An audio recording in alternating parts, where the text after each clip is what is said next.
नमस्कार दोस्तों, आज का प्रश्न है कि संप्रेषण बाधाओं से आप क्या समझते हैं।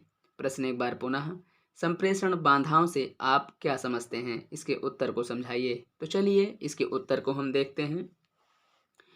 कभी कभी प्रेषक द्वारा भेजा गया संदेश प्राप्तकर्ता को उस ढंग से प्राप्त नहीं होता जिसकी प्रेषक ने आशा की थी। कि जैसा प्रेषक चाहता है कि वैसा ही मैसेज प्राप्तकर्ता को मिले, लेकिन वैसा मिल नहीं पाता। संप्रेषण का गलत प्रदर्शन यानी छन जाने के कारण, यानी उसमें बदलाव हो जाने के कारण दोनों में गलतफहमी प्रकट हो सकती है। इसलिए इन बाधाओं को पहचानने और इन्हें दूर करने के लिए मापकों का प्रयोग करना चाहिए। एक प्रबंधक के लिए महत्वपूर्ण है। ठीक है, बाधाओं को निम्नलिखित वर्गों में समूहीकृत किया जा सकता है। पहली बाधा है अर्थबोध संबंधी बाधाएं, दूसरी मनोवैज्ञानिक बाधाएं, तीसरी संगठनात्मक बाधाएं और चौथी व्यक्तिगत बाधाएं। ठीक है, तो पहले हम बात करते हैं अर्थबोध संबंधी बाधाओं की। ठीक है, कभी कभी एक ही शब्द और वाक्य को संगठन में अलग अलग लोग अलग अलग तरीके से समझते हैं, जिसका अर्थ है कर्मचारियों के समझने में अंतर या समझने के स्तर में अंतर। इसे एक उदाहरण के द्वारा समझते हैं। यदि उत्पादन प्रबंधक सभा में यह घोषणा करता है कि उत्पादन विभाग के बजट में वृद्धि होगी, तब कर्मचारी समझ सकते हैं कि उनके वेतन में वृद्धि होगी, लेकिन प्रबंधक का आशय कीमती मशीनों के क्रय से था। यानी एक सभा में प्रबंधक ने यानी उत्पादक प्रबंधक ने घोषणा की कि उत्पादन विभाग के बजट में वृद्धि होगी, है ना। तो उसमें जो कार्य करने वाले कर्मचारी थे, उन्होंने सोचा कि उनकी सैलरी बढ़ जाएगी। सीधी बात है कि उसने पूरी तरीके से डिफाइन नहीं किया था इसको, लेकिन प्रबंधक का जो आशय था वह मशीनों के क्रय से था। ठीक है, अर्थबोध संबंधी समस्या के मुख्य कारण निम्न हो सकते हैं। तो पहला है अर्थबोध संबंधी समस्या का कारण अस्पष्ट रूप से व्यक्त संदेश, यानी कभी कभी शब्दकोश की कमी के कारण प्रबंधक गलत शब्दों का प्रयोग कर सकता है, आवश्यक शब्दों को भूल सकता है। इसके कारण प्रबंधक अपने अधीनस्थों को समान अर्थ में संदेश देने में असफल हो सकता है ना। दूसरा जो है अर्थबोध संबंधी समस्या का कारण विभिन्न अर्थों के साथ संकेत, यानी कभी कभी एक शब्द के भिन्न भिन्न अर्थ होते हैं, यानी एक शब्द के अलग अलग अर्थ हो सकते हैं। प्राप्तकर्ता दूसरा अर्थ समझ सकता है। उदाहरण के तौर पर जैसे प्राइज और प्राइज, राइट और राइट। एक होता है राइट मीन्स ठीक है और एक राइट मीन्स होता है लिखना। ठीक है, इसी तरह से अब बात करते हैं अर्थबोध संबंधी समस्या के तीसरे कारण की, यानी त्रुटिपूर्ण अनुवाद। इसमें क्या होता है कि कभी कभी श्रमिक उस भाषा में समझ नहीं पाते जिसे प्रबंधक द्वारा प्रयोग किया जाता है। ऐसी स्थिति में श्रमिक यानी कर्मचारी इसका अनुवाद करवाते हैं। यदि अनुवाद करने वाला कुशल नहीं होगा तो वह अनुवाद करने में गलती कर सकता है। इसलिए गलत अनुवाद से गलत संदेश का हस्तांतरण होता है, यानी जो बात कहनी होगी उसका आशय पलट जाता है। ठीक है, अब बात करते हैं चौथी समस्या की, चौथे मुख्य कारण की अस्पष्ट मान्यताएं। यानी कभी कभी श्रमिक मान्यताओं का गलत अनुमान लगा सकता है। उदाहरण के तौर पर अधिकारी अधीनस्थ को वस्तुओं की देखभाल के लिए निर्देश दे सकता है। उसका अर्थ वस्तुओं की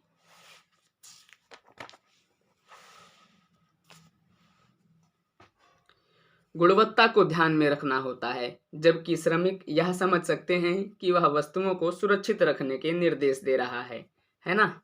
अब बात करते हैं पांचवें पॉइंट की, यानी शारीरिक भाषा और संकेत वाचन। इसमें क्या होता है कि मौखिक संप्रेषण के साथ संप्रेषण का दूसरा महत्वपूर्ण साधन बोलने वाले व्यक्ति की शारीरिक भाषा और उसके द्वारा दिखाए जाने वाले हाव भाव से होती है। यदि मौखिक संप्रेषण शारीरिक भाषा से मेल नहीं खाता, तब श्रमिक भ्रमित हो जाते हैं, है ना, और उसका गलत अर्थ समझ लेते हैं। ठीक है, उदाहरण के तौर पर यदि प्रबंधक चुटकुला सुना रहा है परंतु उसके चेहरे पर गुस्से के भाव हैं, तब श्रमिक जो हैं भ्रमित हो जाएंगे, जाहिर सी बात है हो जाएंगे, है ना। अब बात करते हैं मनोवैज्ञानिक बाधाओं की। ठीक है, मनोवैज्ञानिक बाधाएं क्या हैं, चलिए देखते हैं। भावनात्मक या मनोवैज्ञानिक कारण भी प्रभावी संप्रेषण के लिए बाधाओं के रूप में कार्य कर सकते हैं। मानसिक स्तर की सूचना और इसकी प्रतिक्रिया पर अधिक प्रभाव पड़ता है, यानी मानसिक स्तर की सूचना देने पर मनोवैज्ञानिक बातों का या मनोवैज्ञानिक ढंग का, मनोवैज्ञानिक कारण का भी इसकी प्रतिक्रिया पर प्रभाव पड़ता है। इसे को उदाहरण के द्वारा समझते हैं। जैसे एक डरा हुआ व्यक्ति उचित रूप से संप्रेषण नहीं कर सकता, उसी तरह गुस्से वाला व्यक्ति संप्रेषण को प्रभावी रूप से प्राप्त नहीं कर सकता, क्योंकि वह गुस्से में उल्टा ही समझेगा ना, इसलिए। और प्रभावी संप्रेषण के लिए कुछ मनोवैज्ञानिक बाधाएं हैं। तो पहली है समय से पूर्व मूल्यांकन। जैसे अगर कोई गुस्से में व्यक्ति हो गया तो क्या करेगा, वो समय से पहले उस चीज़ का अर्थ समझ लेगा और बात को बिगाड़ देगा, है ना। तो समय से पूर्व मूल्यांकन में है कि इसका अर्थ है कि संदेश पूरा होने से पहले निष्कर्ष निकालना। कभी कभी क्या होता है कि लोग प्रेषक द्वारा संदेश को पूरा होने से पहले संदेश के अर्थ को मूल्यांकित कर लेते हैं या उसको समझ लेते हैं। ऐसी स्थिति में प्राप्तकर्ता विचार नहीं कर सकता, उसका प्रेषक के विरुद्ध कुछ व्यक्तिगत प्रभाव हो सकता है, वह परिवर्तन का विरोध कर सकता है, वह स्थिति का तर्कसंगत अनुमान लगाए बिना निष्कर्ष पर पहुंच जाता है। ठीक है, अब बात करते हैं दूसरे पॉइंट की, यानी ध्यान में कमी। इसका अर्थ है कि जब प्राप्तकर्ता संदेश के प्रति पूर्ण ध्यान नहीं देता तब इसके परिणाम स्वरूप संप्रेषण अप्रभावी बन जाता है ना। जब प्राप्तकर्ता जो है, जब कोई व्यक्ति अपनी बात को कह रहा हो और सामने वाला व्यक्ति उसको ध्यान से ना सुने, कहीं और ही ध्यान हो, तो इससे क्या होता है, संप्रेषण जो है अप्रभावी हो जाता है ना। इसका कारण प्राप्तकर्ता के दिमाग का पहले से ही व्यस्त होना हो सकता है। ठीक है, अब बात करते हैं तीसरे पॉइंट की, यानी प्रेषक और कमजोर ठहराव द्वारा कमी। जब संप्रेषण विभिन्न स्तरों से होकर गुजरता है तो इसका परिणाम सूचना का छन जाना, यानी सूचना में बदलाव हो जाना या सूचना की कमी हो जाना।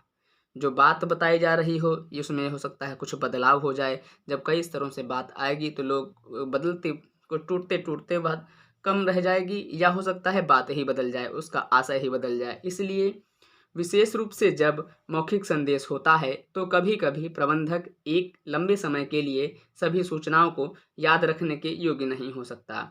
वे कुछ सूचना को टालते हैं, उसका गलत अनुमान लगाते हैं जब वे रुचि नहीं लेते। ठीक है,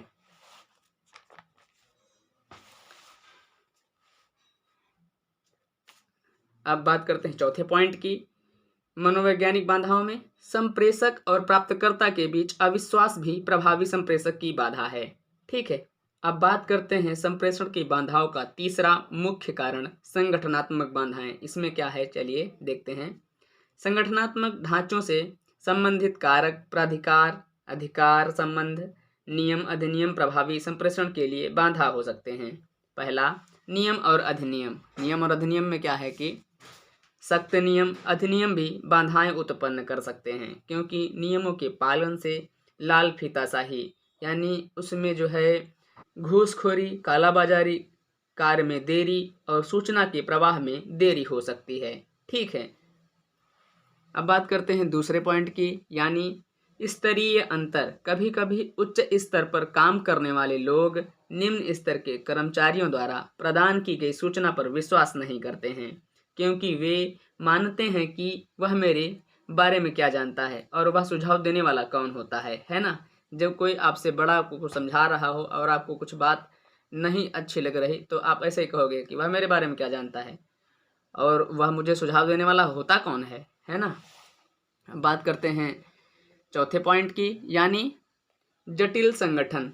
जब सूचना विभिन्न स्तरों से गुजरती है तब विभिन्न स्तरों पर सूचना की छटाई हो सकती है, सूचना में बदलाव हो जाता है। उदाहरण के तौर पर प्रतिपुष्टि देते समय, यानी भाषण देते समय, अपनी बात को कहते समय, जब प्रेषक अपनी बात को कह रहा हो तब अधीनस्थ अपने सभी नकारात्मक पहलुओं को हटा देते हैं, तभी केवल सकारात्मक पक्ष को दर्शाते हैं। ठीक है, अब बात करते हैं संप्रेषण बाधाओं का चौथा पॉइंट, यानी व्यक्तिगत बाधाएं। तो व्यक्तिगत बाधाओं में क्या है? प्रेषक और प्राप्तकर्ता के कुछ व्यक्तिगत कारक और सूचना के मुक्त प्रवाह को प्रभावित करते हैं। एक बार पुनः, प्रेषक और प्राप्तकर्ता के कुछ व्यक्तिगत कारक, इनमें कुछ उन दोनों के बीच में जो आपसी कारण हो, उनके कारण सूचना के मुक्त प्रवाह को वे कारण जो हैं, वे कारक जो हैं, प्रभावित कर सकते हैं। कुछ व्यक्तिगत बाधाएं इस प्रकार होती हैं। पहला, अधिकारी का अपने अधीनस्थों में विश्वास की कमी का होना। जैसे अगर अधिकारी को अपने अधीनस्थों में कोई विश्वास नहीं है, तब वे परामर्श, राय और सुझावों की ओर ध्यान नहीं देते। उनको जब विश्वास ही नहीं तो वो बताएंगे क्यों, है ना। दूसरा पॉइंट, प्रेरणाओं की कमी। यदि संप्रेषण के लिए कोई प्रेरणा नहीं है, तब अधीनस्थ सुझाव देने के लिए पहल नहीं कर सकते हैं। ठीक है, उदाहरण के तौर पर इसको समझते हैं। यदि कोई अच्छे सुझाव को देने के लिए कोई पुरस्कार नहीं दिया जाता, तब कर्मचारी अच्छे सुझाव देने में पहल नहीं करते हैं, है ना। अब बात करते हैं तीसरे पॉइंट की, यानी अधिकार का डर। कभी कभी अधिकारी सूचना छिपा देते हैं, यदि उन्हें अपने अधीनस्थों पर अपने अधिकार को खोने का डर होता है, इसलिए कि हमारा उन पर कोई प्रभाव नहीं रहेगा, इसलिए वो क्या करते हैं, जो मेन बात होती है उसको छिपा देते हैं। ठीक है, अब आगे देखते हैं।